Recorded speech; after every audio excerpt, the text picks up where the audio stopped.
Where are we leading? Where are we leading? I do want to say that we're not called to lead by ourselves. We're not called to do this alone. Obviously, we do it with the Lord. Obviously, we do it with other people and in partnership. But we're also called to lead with a team. And we need to highlight the need and the importance of team. Jesus understood that and Jesus showed that. And never lead by yourself, friends. We always do it in context of team. That's God's way. I think all great leaders are great team builders. They're not just good at leading, they're good at building teams. And that's what we need to function and give our attention to. I think if you don't have a team, you're not a leader, you're actually a loner.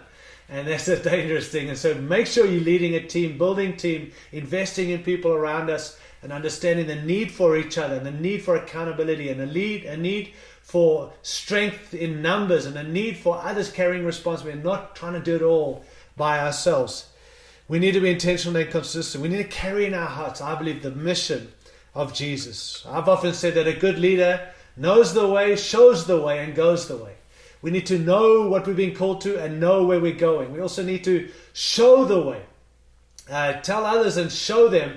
But then more importantly, those two can I suggest, we need to actually go the way. We need to lead and live by example. So when we talk about being Christ-like, when we talk about being followers of Jesus, when we're challenging others to be more like Jesus, friends, we've got to be in the front leading them that way and revealing more of the character of Christ in our lives and in our ministries, and not telling others to do it, living and leading by example. That's the key. We need leaders, I've often said, that are marked by the living presence of Jesus, that inspires others to bold faith. We need example leaders. We need servant-hearted leaders. That's what it means to be more like Jesus. We need leaders who are submitted to Jesus. We need leaders who are obsessed with Jesus. We need leaders who are more like Jesus. And so we need leaders simply who are following Jesus. And that's the key to this thing. And I know that we often reference this text. I do often too. In 1 Corinthians chapter 11, verse 1, Paul says, follow me as I follow Christ. Follow me, I believe what he's saying, as much as you see me following Jesus. Paul was not saying, I, Paul, am worthy to be followed.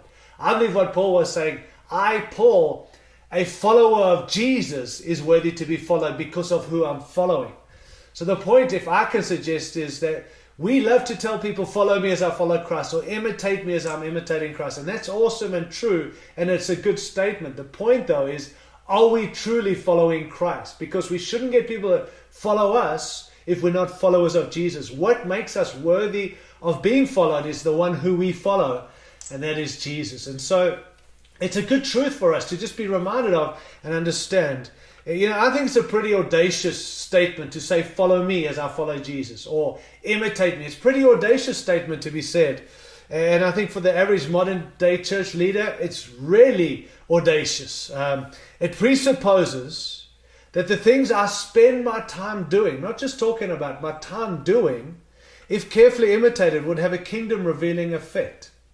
It presumes a level of spiritual integrity, which we've talked about already, but this would presume a level of spiritual integrity that is wide open to the personal inspection and of private scrutiny. In other words, you and I who claim to be followers of Jesus, who tell people to follow us as we follow Jesus, if our lives were to be investigated, not our ministries, not what we talk about, our lives, we would then be found guilty of being followers of Jesus. That's what it has to mean, friends, for us. There's much said about the marks of effective leadership, and we want to be effective in our leadership, and we want to study and learn and be better in leadership, and leadership is strategic and vital. But I think what's missing today in some of the discussion and the talking and the preaching on leadership, we think lost amongst in all these voices is assumed, but often I think the most neglected foundation of all leadership. And I think it's this: our day calls for a resurgence of Christ-like leadership. Leaders known not first and foremost for their compelling gifts, not for their charismatic communication, which is important, or for their influential leadership, but for the fact that they are continually being shaped by Jesus Christ himself.